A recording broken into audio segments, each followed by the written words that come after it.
If you say patay ako. Okay, bye-bye. Love ya.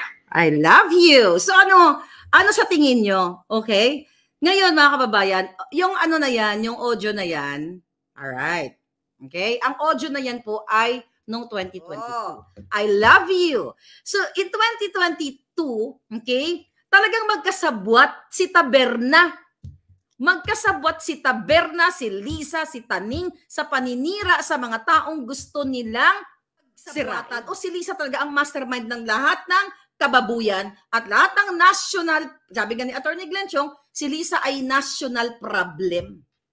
Yeah. Ito nga mga kababayan, bago natin ituloy ang video na ito, kung bago ka lang sa aking YouTube channel baka pwede makahingi ng like at subscribe at click mo na rin ang notification bell para updated ka sa aking nilalabas na bagong video. Salamat po. Listen to this, lakasan natin. Latest Marites because are you? Okay, so this is my latest Marites. Oh, wait a minute. Is out. No. Chief of staff, no more nothing. Wait. Umalis na siya, he packed his stuff. He, between you and I, he even tried to sweet talk Bong. Okay, wag yan. Kaya, ito muna. Balikan natin. Alright, ito. Hi, Kataning, how are you? Okay, so this is my latest Marites because out. No more chief of staff, no more nothing. Umalis na siya, he packed his stuff.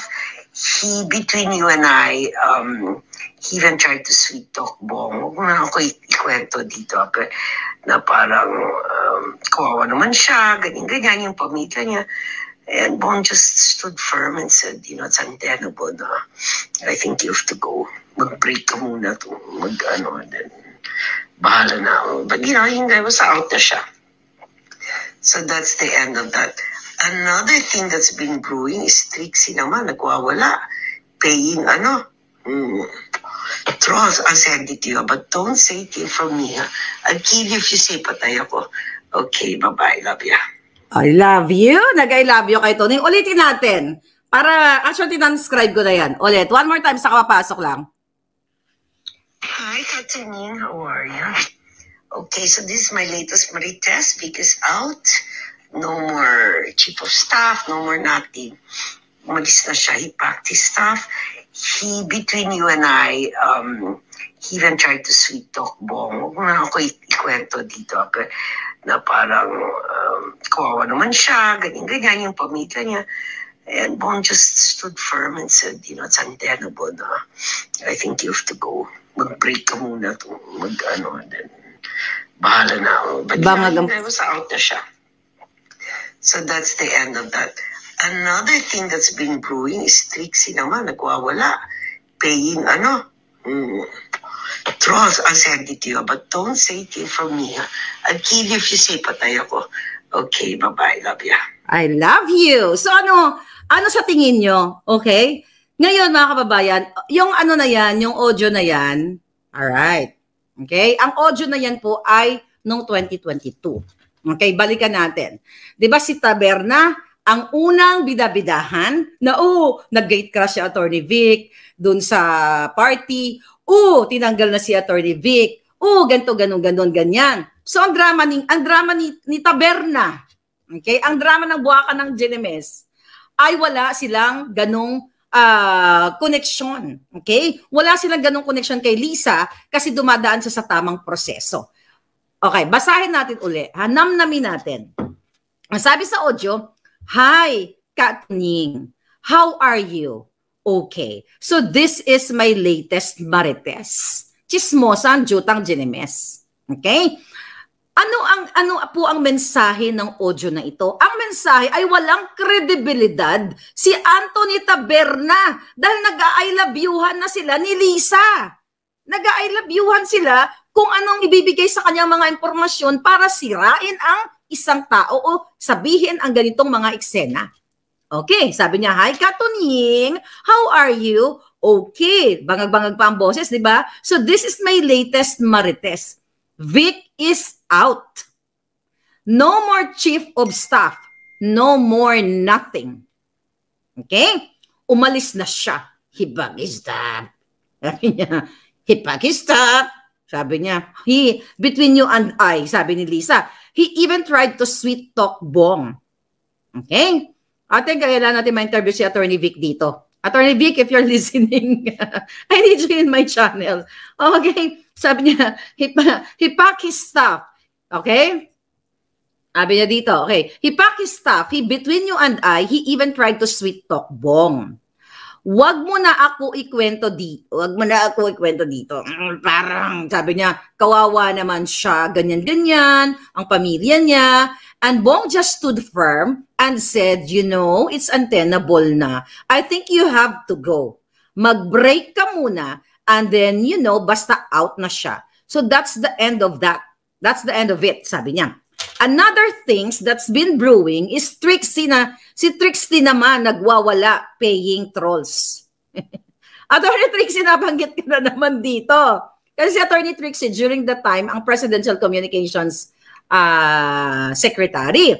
Oh, sabi niya dito, another thing that's been brewing is Trixie naman nagwawala paying trolls. Sino ba ang, mamaya pupunta tayo dun sa trolls kasi meron akong ebidensyang hawak na permado ni Mel Robles naman. Okay, continue na muna natin to.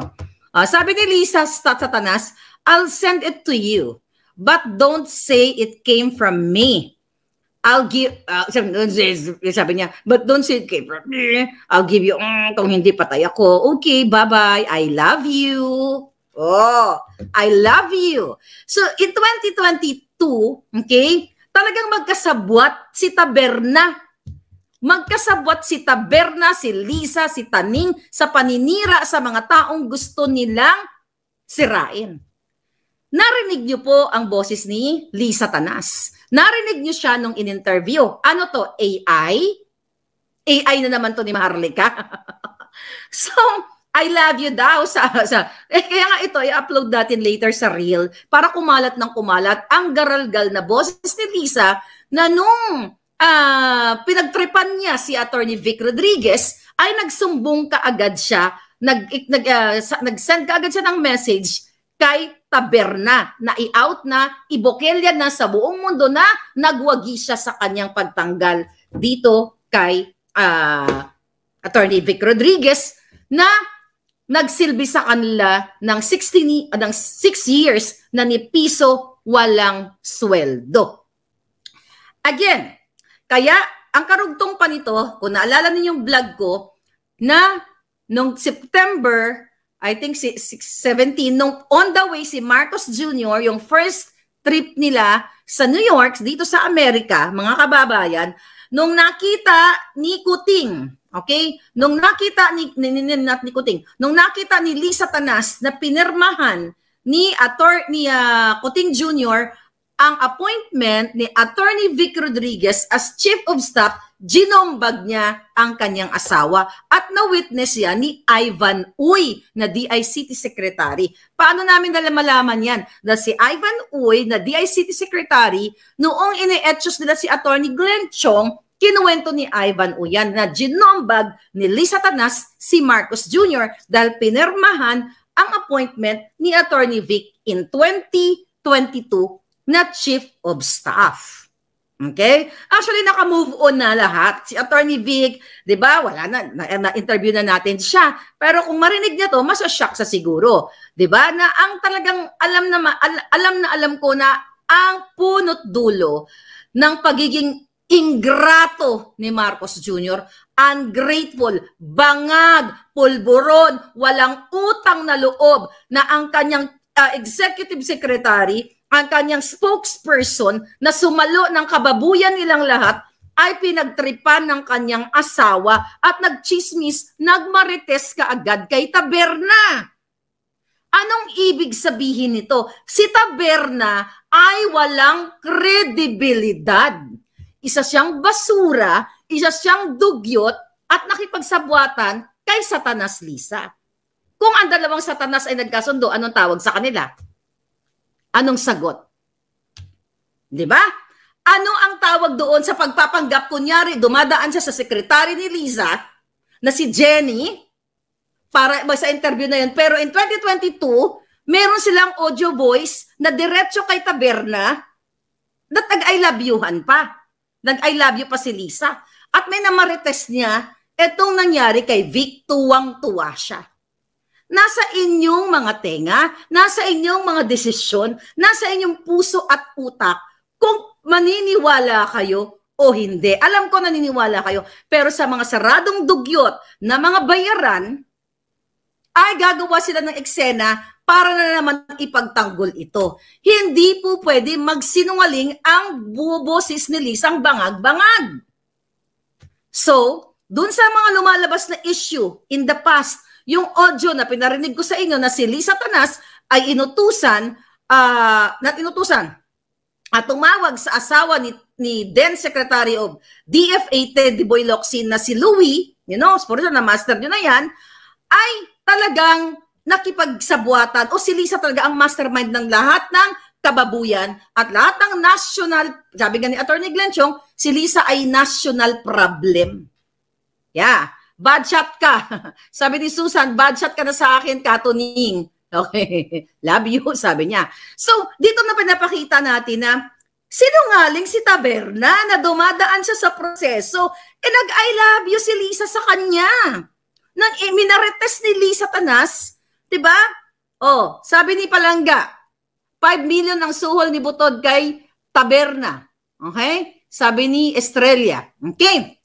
Ngayon, love team sila, nag-conspire silang dalawa. Kaya nga sabi ko sa inyo, yung kanyang interview 2 days ago, yun ay utos ng kanilang foreign advisor kasi gusto po nilang wag pag-usapan ang pagkasangkot ni Marcos Jr. sa pulburon nung panahon na yon, nung March 10, 2012, na kung saan i-raid sana sa Rockwell kasama si Maria na sila ay ayon sa report na ayon sa sa testigo na nakakita doon sa informante, confidential informer na nagsisinghot si Marcos Jr. doon sa 46C na yon. So ngayon, 'di ba, sinabi ko sa inyo, pinadukot, okay? Pinatigil ng Executive Secretary ni Noynoy na si Ochoa din dahil nga mag-partner sila ni Lisa Tanas. At itong si Serapio involved pa nga ayon sa ating puting ahas, 'di ba? Ay ginawa nila ng paraan na wag matuloy yung raid na yon kasi nga si Bongbong Marcos ang i-raid nila. So ginawa ni Lisa ang lahat ng paraan para hindi matuloy ang raid na yon. Kaya nga nandiyan na yan sa office ni Senator Bato na inaabangan natin na iimbestigahan as soon as nakabreak pa yata ang sesyon dyan sa Senado. As soon as mag-open ang sesyon na iimbestigahan yung issue na yan para malaman ng taong bayan kung ba ang nilabas ko ay AI generated. Pero the fact na sumulat ang investigating agent during that time in March, during 2012, di ba? Wala na siya dyan dahil pinarwisyo din siya noong panahon ni Jab Noy. So anyway, so willing magtestigo itong taong ito. So yan po ang gustong pagtakpan ni Lisa. Kaya nagpanggap siya na dugyot-dugyot siya. Tapos nakikita pa yung short niya na parang short ng 3-10 nga sa palengke o sa ukay-ukay.